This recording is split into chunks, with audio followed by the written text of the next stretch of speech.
माननीय नेत्री सबाई एखाने अपेक्षा करছেন আপনার কথা শুনবেন আপনার কাছ থেকে নির্দেশনা পেয়ে উজ্জীবিত হবেন। আমিও আওয়ামী লীগের কেন্দ্রীয় একটা সম্পাদক হলো বেসিক্যালি আমি তো আপনার সন্তান তুল্য একজন কর্মী। আপনার সামনে আমাদের বলার কিছু নেই, শুধু এইটুকু বলতে চাই আপনার সদ অনুমতি নিয়ে এই আয়ামে জাহেলিয়া আয়ামে ইউনুসিয়ার কাছে ফেল করেছে। গোটা বাংলাদেশটাকে মৃত্যু উপত্যকা বানিয়েছে এই ফ্যাসিস্ট সম্রাট খুনি দখলদার ইউনুস। আয়ামে জাহেলে তো এইভাবে মানুষকে মেরে ঝুলিয়ে রাখা হয়নি, কবর থেকে লাশ তুলে আগুনে দগ্ধ করা হয়নি। আজকে সেটি আমরা দেখছি, তার পেছনেই একটাই টার্গেট, মুক্তিযুদ্ধকে মুছে ফেলা। তাই প্রথম দিকে আমরা যখন ভেবেছিলাম দ্বিতীয় স্বাধীনতা, অনেকে মনে করেছিলেন এটা আবেগ, এটা আবেগ নয়। আজকে দিন যত যাচ্ছে মাননীয় প্রধানমন্ত্রী, আপনি প্রত্যেকটি কথা দীপালোকের মতো শের হয়ে আমাদের হৃদয়ে বাজছে, যে সত্য প্রমাণিত হচ্ছে। এই দ্বিতীয় স্বাধীনতা মানে 47-এর পরে 24, 71 নাই। 71-কে নাই করতে গেলে শেখ হাসিনাকে নাই করতে হবে, 71-কে নাই করতে গেলে বঙ্গবন্ধুকে নাই করতে হবে, 71-কে শেষ করতে গেলে বঙ্গবন্ধু আর আওয়ামী লীগকে শেষ করতে হবে। কিন্তু আওয়ামী লীগ কি শেষ করা যায়? একটি ফরমান দিয়ে আওয়ামী লীগের রাজনীতি নিষিদ্ধ করা গেলে এই দেশকে আওয়ামী লীগ স্বাধীন করতে পারত বঙ্গবন্ধু কন্যা? পারত না। প্রার্থনা বলেই আপনার আহ্বানে আজকে 56,000 এই গাঙ্গীয় বদ্বীপ জুড়ে মুজিব সৈনিকেরা জেগে উঠে আপনার অগ্নি মন্ত্রই, জেগে উঠে আপনার নির্দেশনায়, জেগে উঠে বলে আগুন পোড়া ফিনিক্স পাখির যে গ্রিক পৌরাণিক, সেটা আজ বাংলাদেশে বাস্তবতা বঙ্গবন্ধু কন্যা। আর আমরা যে অন্ধকার, এই অন্ধকার থেকে আমরা আলোয় ফিরবো দুটি কারণে। প্রথমত বঙ্গবন্ধু মাননীয় নেত্রী, আপনি বাংলাদেশের মানুষের জন্য মেট্রো রেল করেছেন, আপনি বাংলাদেশের মানুষের জন্য পদ্মা সেতু করেছেন, কিন্তু বাংলাদেশ আওয়ামী লীগের নেতা কর্মীদের জন্য আরেকটি অমর কীর্তি আপনি করেছেন, সেটি হচ্ছে বঙ্গবন্ধুর অসমাপ্ত আত্মজীবনী। আমি যখন ফিরে যাই বঙ্গবন্ধুর সেই অসমাপ্ত আত্মজীবনীতে মাননীয় নেত্রী, আমি পড়ছিলাম আত্মজীবনীটা, সেখানে বঙ্গবন্ধু স্মৃতিচারণ করতে গিয়ে লিখছেন, আমি আইয়ুবের শাসনামলের পর কারাগার থেকে বেরিয়েছি, আমার পাশে হাসু বসা, সামনে পরিবারের সদস্য, দলের কর্মীরা, একটু দূরে শেখ কামাল আনমনে খেলছিল। হঠাৎ করে শেখ কামাল খেলা থেমে দিয়ে শেখ হাসিনাকে উদ্দেশ্য করে বলছিল, হাসুবু তোমার বাবাকে আমি একটু বাবা বলে ডাকতে পারি? মাননীয় নেত্রী, এইটুকু পরে আমার চোখ ঝাপসা হয়ে আসছিল, আমি আর পড়তে পারছিলাম না। তখন বঙ্গবন্ধুর দেয়া অটোগ্রাফ একটি কথা আমার মনে পড়েছিল, আপনার প্রতিবেশী নাসরিন ম্যাডামকে 69 সালে এই অটোগ্রাফ তিনি দিয়েছিলেন। এটা আমি দেখেছি তার স্বামী ইমরান ভাইয়ের অফিসে, বঙ্গবন্ধু সেখানে লিখেছিলেন, great things achieve through great sacrifice. আমি ভাবছিলাম বঙ্গবন্ধু কি স্যাক্রিফাইস এই জাতির জন্য করেছেন, এই জাতির জন্য স্যাক্রিফাইস করতে করতে করতে এমন একটি জায়গায় উপনীত হয়েছিলেন, তার রক্ত বীজের সন্তান শেখ কামাল, সে জানতেন না বঙ্গবন্ধু শুধু শেখ হাসিনার পিতা নয়, শেখ মুজিব তার শেখ কামালের পিতা। এইভাবেই তিনি তার কাছে, বঙ্গবন্ধুর কাছে শুধু তার পরিবার মানে শেখ হাসিনা আর শেখ কামাল ছিল না, পরিবার মানেই তার কাছে তার প্রিয়তম স্ত্রী ফজিলুন্নেসা মুজিব ছিল না। তিনি বাংলাদেশের 7.5 কোটি মানুষকে একটি পরিবার বানাতে পেরেছিলেন বলেই প্রিয় নেত্রী আজকে রিকশাওয়ালা আজিজুর আওয়ামী লীগের কেউ না হওয়ার পরেও জীবনের যুগে 32 নম্বরে যায় মাওলানা ওলিউল্লাহ 2 কদম কোরআন শরীফ পড়ে 32 নম্বরে গিয়ে আপনার বাবার জন্য দোয়া করে। এদেরকে থামানো যাবে না বঙ্গবন্ধু কন্যা, থামানো যাবে না আরেকটি কারণে, সেটি হচ্ছে আপনি। আমি যখন ভাবি মাত্র 34 বছর বয়সে ঐক্যের প্রতীক হয়ে আপনি এসেছিলেন, আওয়ামী লীগের হাল ধরেছিলেন, কত ভাগে বিভক্ত ছিল আওয়ামী লীগ। আপনি হেঁটেছেন গ্রামের আল পথ বেয়ে, মাইলের পর মাইল, আপনি কান পেতে শুনেছেন কিষাণের কথা, শুনেছেন কারখানা শ্রমিকের কথা, অথচ নিহত বুলেট তারা করেছে, আপনাকে থামাতে পারেনি। আপনি তো সেই যিনি 21 বছর নিরন্তর পথ চলায় আওয়ামী লীগকে নিয়ে গিয়েছেন ক্ষমতায়। আপনি তো তিনি যিনি বঙ্গবন্ধুর মৃতের বিচার করেছেন, আপনি তো তিনি যার অভিজ্ঞতার সাফল্যে জমা আছে যুদ্ধ অপরাধীদের বিচার করার দুঃসাহস, আপনি তো তিনি যিনি বাংলাদেশের মতো ক্ষুধা দুর্ভিক্ষ প্রবৃত্ত একটি বাংলাদেশকে মধ্যমায়ের দেশে পরিণত করেছেন। বিশ্বাস করেন নেত্রী, হৃদয়ের গভীরতম তলদেশ থেকে বলছি, আপনি যখন আছেন এক ফোঁটা ভয় নাই, শঙ্কা নেই, আলোক পত্রিকা হয়ে আপনার নেতৃত্বে আমার বাংলাদেশে মুক্তিযুদ্ধের পতাকা উড়বেই উড়বে। এ হোক বঙ্গবন্ধুর শাহাদত বার্ষিকীতে আমাদের প্রত্যয়িত শপথ। জয় বাংলা, জয় বঙ্গবন্ধু। বাংলাদেশের মানুষ আপনার পক্ষে আছে। আমাদের এইখানে আমরা 2 ঘন্টা আলোচনা করেছি এবং এই আলোচনায় সকলেই একটা জিনিস চাচ্ছে, সেটা হচ্ছে যে আমরা 1 বছর ওয়েট করেছি, আমরা একটা কম্প্রিহেন্সিভ কোনো প্রোগ্রাম, অ্যাকশন প্রোগ্রাম চাই, যে প্রোগ্রামের মধ্যে দিয়ে আমরা দেশে এবং বিদেশে আমরা এই ক্ষমতালোভী, এই দুষ্টু ইউনুসকে আমরা ক্ষমতার থেকে সরাতে পারি, সেটার জন্য আমরা কাজ করতে চাই। এবং আপনি এর জন্য কোনো না কোনো প্রোগ্রাম করবেন, এই আশা সবাই করে আপনার কাছ থেকে আজকে। সেজন্য আমরা আপনার কাছে দাবি করি। আপনি জানেন যে বাংলাদেশে এখন যে পরিস্থিতি সৃষ্টি হয়েছে, কোনো মানুষ সে নিরাপত্তার মধ্যে নেই এবং তারা বিভিন্ন বর্বরতার মধ্যে দিয়ে বাঙালিদের তারা নির্যাতন করছে। আপনি সেটা জানেন নিজে, আমি আপনাকে সেটা আর বলতে চাই না। আমি চাই যেটা আমরা, সেটা হচ্ছে যে আপনি জানেন যে আপনার নামে বিচার কার্য চলছে আন্তর্জাতিক আদালত, এবং আপনি জানেন যে সেই আইনটাকে তারা বিকৃত করেছে। আইসিটির যে আইন, যে আইনের মধ্য দিয়ে আমাদের ঘাতক দালালদের বিচার করার কথা ছিল, কিন্তু সেটার পরিবর্তে তারা আজকে আপনার বিচার করছে যে আপনি গণহত্যা করেছেন। সেই জন্য আমরা এই তাদের এই যে প্রচেষ্টা তারা নিচ্ছে এই আইন এবং আদালতের মধ্য দিয়ে, যে আওয়ামী লীগ এবং আমাদেরকে যে ধ্বংস করার যে চেষ্টা করছে, সেই বিষয়টা আপনি দেখবেন যে এটা কি করা যায়। সেই বিষয়ে আমি আপনাকে অনুরোধ করব, এই বিষয়ে আপনি কিছু বলবেন আমাদেরকে, যে আমরা কিভাবে এই জালেম সরকার, তার কাছ থেকে আমরা পরিত্রাণ পেতে পারি। আমি বক্তব্য বাড়াবো না, আপনার বক্তব্য শোনার জন্যই সবাই উদ্বিগ্ন রয়েছে। বাঙালির মুক্তিদাতা বঙ্গবন্ধু মুজিবের কন্যা জননেত্রী শেখ হাসিনা, যিনি দেশান্তরী, আমরা সকলেই যারা আন্দোলন সংগ্রাম যেখানে যে অবস্থায় করছি, তার প্রতি শ্রদ্ধা রেখে আমরা তার কথা আজকে শুনবো। মূলত ওইটাই আমাদের মূল আকর্ষণ। তো সেই জন্যে অন্য কিছুতে আপনারা বলতে রুটি একটু ক্ষমা সুন্দর দৃষ্টিতে দেখবেন। আমরা একটি ডকুমেন্টারি প্রদর্শন করব অতি সম্প্রতি বাংলাদেশের যে নারকীয় ঘটনা, মানবাধিকার লঙ্ঘন, মানে যে নির্যাতন, মব ভায়োলেন্স যা চলছে আপনারা সবাই জানেন। তার আগে আমরা পর্যায়ক্রমে আমাদের মাঝে আবৃত্তিকার গোপন সাহা আছেন, উনি 2-1টি আবৃত্তি করবেন আর আপনারা বক্তব্য রাখবেন। আমরা আপনাদের বক্তব্য শুনব।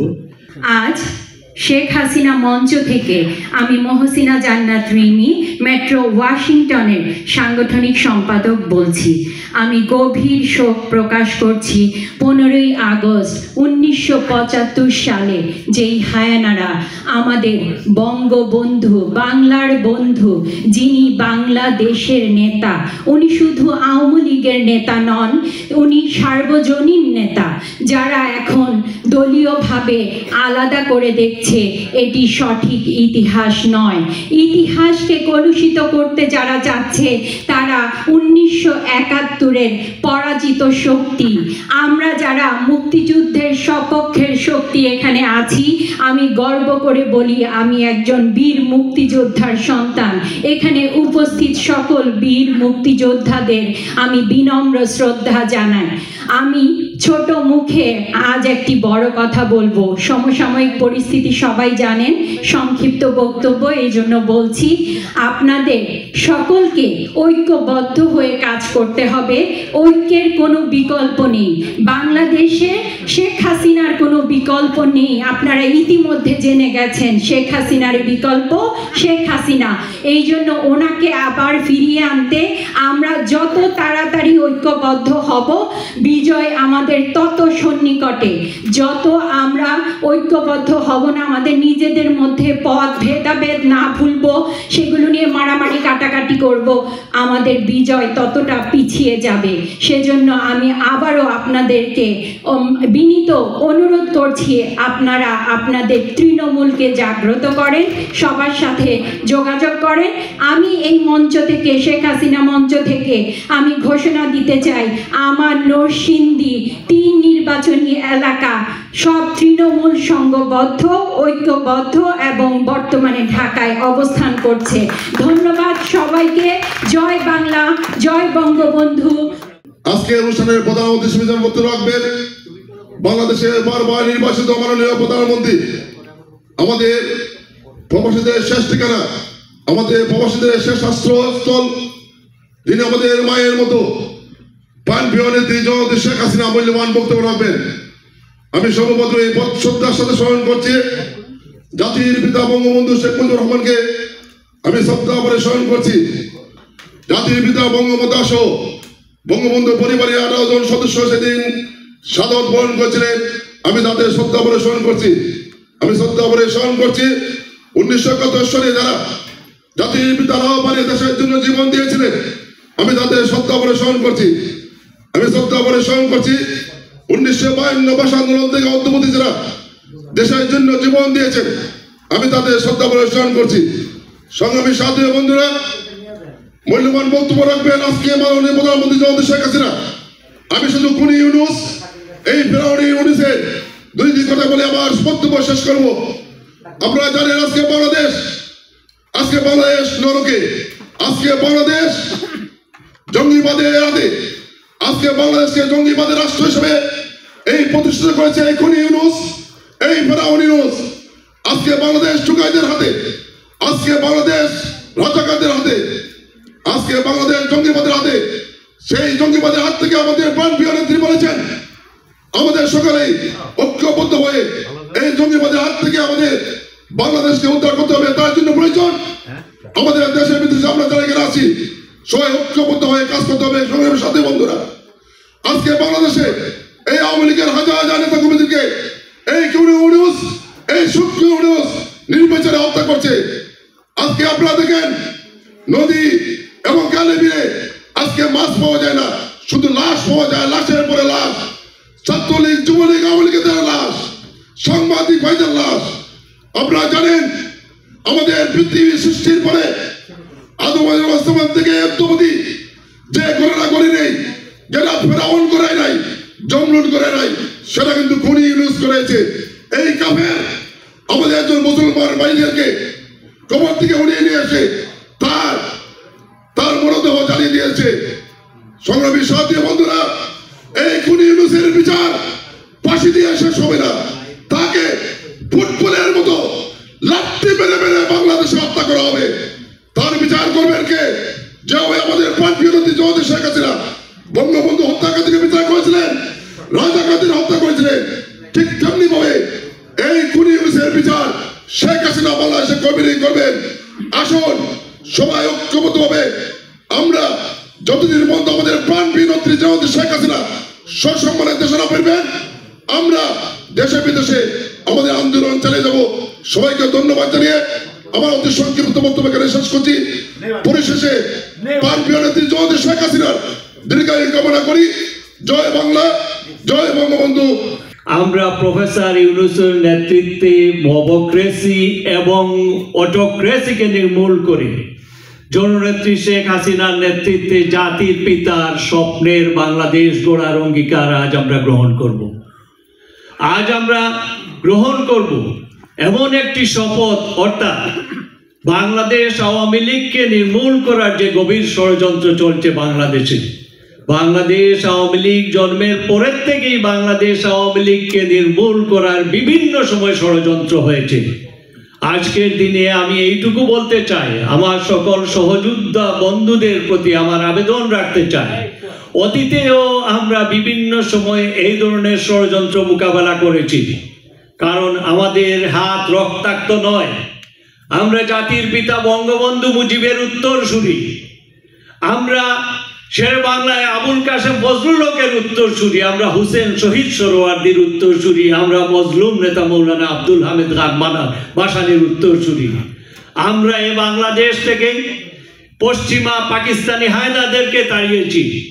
আমরা এই বাংলাদেশ থেকে বিভিন্ন সময়ে যারা বাংলাদেশ জন্মের বিরুদ্ধাচরণ করেছিল তাদের বিরুদ্ধে আমাদের নেতৃত্বে বিচার সংগঠিত করতে সক্ষম হয়েছি। আমাদের উপর আঘাত এসেছে বারবার।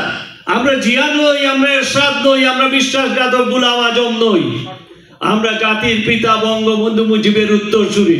কাজেই আসুন আজকের এই সুখকে শক্তিতে পরিণত করি এবং আমরা শপথ গ্রহণ করব যে অচিরেই আমরা জাতির পিতার কন্যা জননেত্রী শেখ হাসিনাকে বাংলাদেশে ফিরিয়ে আনার ক্ষেত্রে আমাদের স্ব অবস্থান থেকে যে ধরনের কর্মকাণ্ড তৎপরতা পরিচালনা করা উচিত, আমরা সেই কর্মকাণ্ড এবং তৎপরতা চালিয়ে যাব। এই হোক আজকের দিনে শপথ। I talked to জননেত্রী Sheikh Hasina and she ordered and আমাদের বাদল আখনকে জাতীয় মর্যাদায় হেলিকপ্টার দিয়ে গিয়ে তাকে দাফন করা হয়। আমি আজকে তার মাগফিরাত কামনা করব এবং যারা এখন এখানে উপস্থিত আছেন প্রত্যেককে আমি বলবো এই শেখ হাসিনা মঞ্চ did a very important role right US Awami League, সেটার পিছনে আমি সবসময় ছিলাম, এখনও আছি, ভবিষ্যতে থাকবো। সর্বশেষে আমি জননেত্রীকে এখানে এত বক্তব্য দিয়ে কোনো লাভ নাই, জননেত্রীকে আমাদের অ্যাজ এ প্রাইম মিনিস্টার বাংলাদেশে আমরা রিটার্ন অতি শীঘ্রই করতে চাই। এই খুনি সরকারের বিরুদ্ধে আমাদের প্রতিবাদ সবসময় চলে। আপনারা সবাই আসুন, ঐক্যভাবে আমরা কাজ করি, ভেদাভেদ ভুলে গিয়ে। আকাশের উপরে আকাশ, তার উপরে মেঘ, মেঘের মধ্যে বাড়ি, 32 নম্বর মেঘ মহল। 32 নম্বরের বারান্দায় দাঁড়িয়ে আপনি, আপনার গায়ে ধবধবে সাদা পাঞ্জাবি, চোখে কালো মোটা ফ্রেমের চশমা, হাতে পায়ে ছাদের কিনারে সানশেডে উঠছে কবুতরগুলো, উঠোনে সাইকেল রিক্সা চালাচ্ছে লাল সোয়েটার পরা রাসেল, পানের ডিব্বা নিয়ে ডাইনিং টেবিলের পাশের গোল টেবিলটাতে সুপারি কাটায় ব্যস্ত আপনার রেনু। জামাল মুক্তিযুদ্ধের ট্রেনিং এর সময় পাওয়া ক্যাপটা পরে আয়নায় তাকাচ্ছেন, ছাদের ঘরে বেহালা বাজাচ্ছেন। কামাল মেঘে মেঘে ছড়িয়ে পড়ছে বেহালার মূর্ছনা। আকাশের উপরে আকাশ, তার উপরে মেঘ, মেঘের মধ্যে বাড়ি, 32 নম্বর মেঘ মহল। বাংলাদেশে যে নৃশংস হত্যাকাণ্ড এই অবৈধ ইউনূসের নেতৃত্বে হচ্ছে, এইটার প্রতিবাদ আমরা এই যুক্তরাষ্ট্রের মাটি থেকে তাকে প্রতিহত করব। এবং 22শে সেপ্টেম্বর আমি সবাইকে একটা মেসেজ দিই, 22 সেপ্টেম্বর এই অবৈধ ইউনূস নিউ ইয়র্কের মাটিতে আসবে এবং তাকে আমরা এই জেফকে এয়ারপোর্ট থেকে বিতাড়িত করব। এই লক্ষ্যে আমাদের একতাবদ্ধ হইতে হবে। আমি আমার বক্তব্যের শুরুতেই প্রথমে স্মরণ করি বাঙালি জাতির জনক বঙ্গবন্ধু শেখ মুজিবুর রহমান এবং তার পরিবারবর্গকে।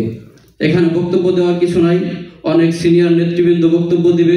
তবে আপনারা দেখেছেন বাংলাদেশে ঢাকা শহরে বাংলাদেশের তৃণমূলের যে কর্মীরা যে সাহস দেখাচ্ছে, আমি মনে করি অচিরেই মাননীয় প্রধানমন্ত্রী জননেত্রী শেখ হাসিনা বাংলাদেশে আসবে এবং বাংলাদেশের মানুষের নীতি নির্ধারক হিসাবে আমাদের আবারও নেতৃত্ব দিবে।